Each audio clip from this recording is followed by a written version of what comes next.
Hi friends, कैसे हैं आप सब। आई होप आप सब अच्छे होंगे और जी हम भी अच्छे हैं और प्रे करते हैं आप जहाँ भी रहें खुश रहें और जी सेहतमंद रहें। तो जी आज हम लंच तो बाद में बनाएंगे, लेकिन पहले कुछ स्पेशल आपको बताएं, उसकी तैयारी बताते हैं कि हम क्या बना रहे हैं। तो जी दिवाली आने में 2 दिन बाकी रह गए हैं और दिवाली शुरू होने वाली है। तो जी हम जिस एरिया में रहते हैं वहाँ की एक पारंपरिक जो है जी स्नैक्स जो है हम आपके साथ शेयर करेंगे कि वो पारंपरिक तरीके से, ट्रेडिशनल तरीके से किस तरह से बनाई जाती थी। आजकल तो जी सब जो है मिठाइयाँ, स्नैक्स सब जो हैं बाहर से आता है, क्योंकि ज़्यादातर जो है लड़कियाँ वो जो हैं जी वर्किंग हैं, तो उनके पास टाइम नहीं रहता है।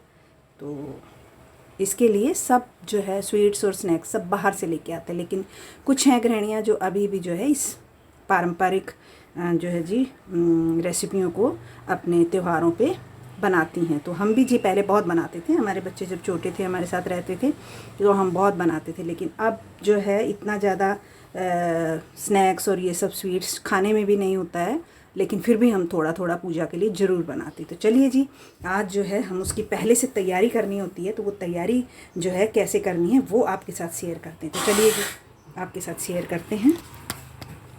तो जी ये तो जी हमने एक हैवी बॉटम की कढ़ाई ले ली है और इसको हमने जी रख लिया है। तो चलिए जी आपको बताते हैं कि हम बना क्या रहे हैं।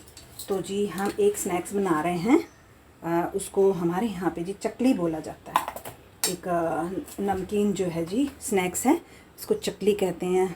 तो आप समझ गए होंगे, लेकिन फिर हम बनाएंगे तब आपको दिखाएंगे कि कैसे बनाते हैं। सबसे पहले तो उसका जी आटा तैयार करते हैं। तो आटा तैयार करने के लिए जी हमने जो है मेजरमेंट रखा है, उससे आपको बताते हैं कि हमने क्या क्या रखा है। तो जी ये एक कटोरी है, ये कटोरी इस साइज़ की, जो भी साइज़ की आप कटोरी लें, ये हमने जी इस साइज़ की कटोरी से 2 कटोरी चावल पानी में धो के और जी इसको कपड़े पे सुखा लिया है। पानी से अच्छे से धो लिया ताकि इस पे जो पाउडर होता है वो निकल जाए। फिर इसको जी हमने पंखे के नीचे डाल दिया था सूखने के लिए। तो ये अच्छे से सूख गया है। अब इसको डाल देते हैं हम कढ़ाई में। तो ये हो गया जी इसका मेजरमेंट, 2 कटोरी चावल, ये नाप की कटोरी है। ये 2 कटोरी हमने चावल ले लिए हैं। तो इसके साथ ही जी 1 कटोरी चना दाल, ये देखिए जी 1 कटोरी चना दाल हमने ले ली है। इसी कटोरी के नाप से 2 कटोरी चावल, 1 कटोरी चना दाल, तो ये ले ली है। और जी ये है मूंग की धुली हुई और उड़द की धुली हुई दाल, ये कटोरी आधी आधी कटोरी हमने ली है। मूंग की आधी कटोरी और उड़द की आधी कटोरी, ये कटोरी से हमने मेजरमेंट ले लिया। यानी कि 2 कटोरी आपने चावल लेने हैं, 1 कटोरी आपने चने की दाल लेनी है, आधा कटोरी आपने मूंग दाल लेनी है और आधा कटोरी आपने उड़द दाल लेनी है। तो ये हो गया जी इसका मेजरमेंट। और जी इसमें 1 कटोरी ही आपने पोहा, जो नॉर्मल पोहा आता है, वो पोहा जो है ये मिलता है मार्केट में, जो हम पोहा खाते हैं, वो आपने 1 कटोरी ले लेना है। तो ये जी इसका मेजरमेंट हो गया। फिर से हम बता देते हैं, 2 कटोरी चावल हैं, फिर उसके बाद जी 1 कटोरी आपने चना दाल लेनी है। ये चना दाल हमने ले ली है, ये चना दाल है। और ये जी मूंग दाल है और उड़द दाल है, आधा आधा कटोरी। तो ये हो गया इसका मेजरमेंट। 1 कटोरी जो है पोहा है, इसी कटोरी से आपने नापना है। और जी इसमें जो है अब हम इसको भूनेंगे स्लो हीट पे। तो इसी में जी 2 चम्मच आपने डाल देने हैं जीरा, 2 चम्मच हमने जीरा डाल दिया है। और जी 2 चम्मच डाल देते हैं जी साबुत धनिया, ये हमने साबुत धनिया भी डाल दिया है। 2 चम्मच हमने जो है साबुत धनिया, कोई भी चम्मच ले लें, टीस्पून, इतने में, इतने चावल के लिए इतना जो है धनिया और जीरा काफ़ी है।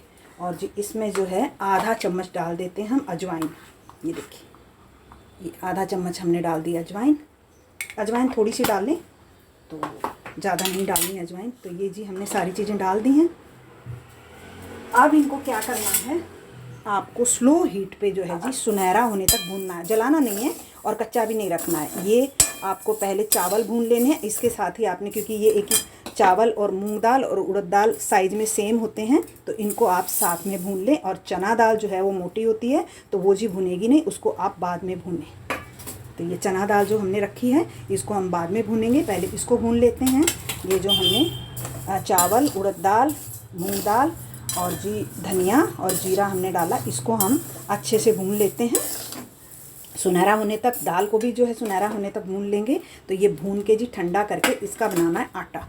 थोड़ा सा लंबा जो है इसका प्रिपरेशन है, लेकिन बड़ी ही मज़े की जी है जी, ये चकलियाँ बनती हैं। और आजकल जी इसका अगर आप इतना मेहनत ना करना चाहें तो मार्केट में अवेलेबल है चकली का आटा, रेडीमेड आटा मिलता है, वो आप ले लें तो उससे भी आप बना सकते हैं। तो जी हम घर में सोच रहे थे बहुत सालों के बाद, चलिए घर में फिर से हम जो है इस रेसिपी को बनाते हैं। तो ये जी हो गया, इसको जी हम अभी स्लो हीट पे और जी इसको हम भूनेंगे अच्छे से सुनहरा होने तक। और ये जब भुन जाएगा उसके बाद हम भूनेंगे दाल और फिर इसको ठंडा करके इसका बना लेंगे जी आटा।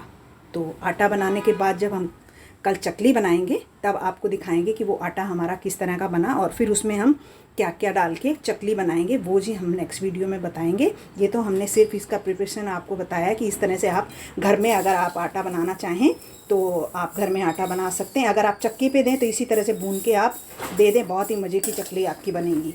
तो जी ये देखिए जी, फिर एक बार बता दें, 2 कटोरी चावल लिए थे, 1 कटोरी चना दाल, आधा कटोरी मूंग दाल, आधा कटोरी उड़द दाल और जी 1 कटोरी पोहा। ये ऑप्शनल है, अगर आप ना डालें तो ना डालें, बहुत अच्छा इससे भी टेस्ट आता है, क्रिस्पी बनेंगी इससे।